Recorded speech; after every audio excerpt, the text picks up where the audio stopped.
Assalamualaikum warahmatullahi wabarakatuh. Nama saya Najwa Nurhaliza Ono dari kelas C Pendidikan Matematika dengan NIM 4114230009. Saya akan mempresentasikan hakikat agama Islam dan sejarah Islam. Yang pertama yaitu pengertian agama Islam.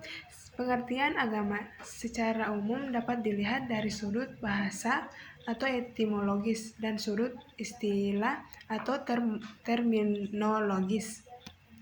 Islam menurut bahasa Arab yaitu salima yang berarti selamat, sentosa, dan damai. Secara terminologi, kata Islam berasal dari kata bahasa Arab yang berarti salama, yang berarti menyerahkan kemurnian dan kesejahteraan. Islam memiliki beberapa pengertian, diantaranya yaitu Islam berarti kata salm yang berarti damai. Yang kedua, Islam berasal dari kata aslama yang berarti menyerah.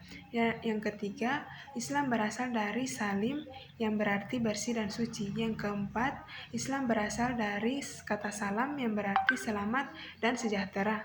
Yang terakhir yaitu Islam berasal dari kata istaslama mustaslimun yang berarti penyerahan total kepada Allah. Yang kedua yaitu sejarah Islam. Islam di masa Rasulullah SAW. Muhammad sebelum kenabian dan menjadi Rasul dilahirkan sebagai yatim pada hari Senin 12 Rabiul Awal tahun Gajah, bertepatan dengan 20 April 571.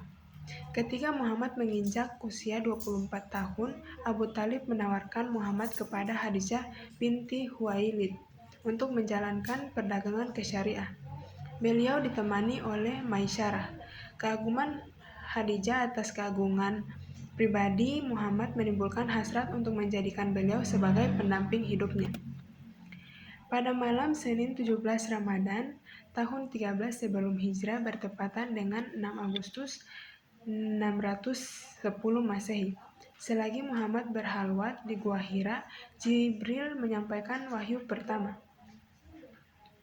yaitu 5 ayat dari surat Al-Alaq.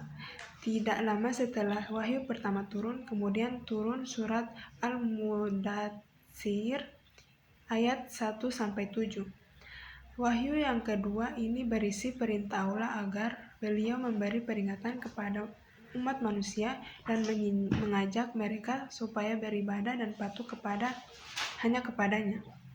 Wahyu yang kedua ini menandai penobatan Muhammad sebagai Rasulullah. Rasulullah SAW menjalankan tugas risalahnya selama 13 tahun di Mekah dan 10 tahun di Madinah. Dakwah dalam periode Mekah ditempuh dalam 3 tahap, yaitu dakwah secara diam-diam, dakwah semi terbuka, dan dakwah terbuka. Sejarah Islam pada musim haji tahun 11 setelah kenabian.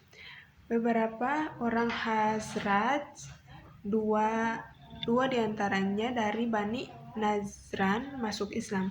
Setelah itu Rasulullah SAW menjadi pembicara hangat di kalangan penduduk Madinah.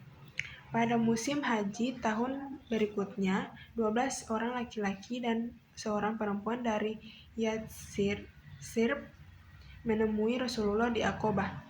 Mereka berikrar tidak menyekutukan Tuhan, tidak mencuri, tidak berzina, tidak membunuh anak-anak, dan tidak menfitnah.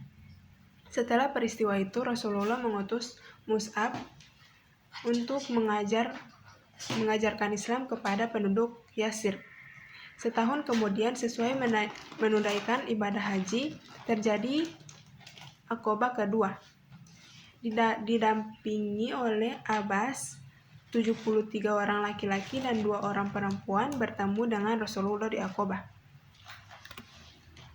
Pekerjaan besar yang dilakukan Rasulullah dalam periode Madinah adalah membina masyarakat Islam yang baru terbentuk, dan lembaga pertama yang dibangun Rasulullah dalam rangka pembinaan masyarakat Madinah adalah Masjid Aqobah dan Masjid Nabawi yang berfungsi selain untuk tempat ibadah juga digunakan sebagai tempat pertemuan kegiatan belajar, mengadili suatu perkara, berjual beli, bermusyawarah, dan berbagai kegiatan lainnya.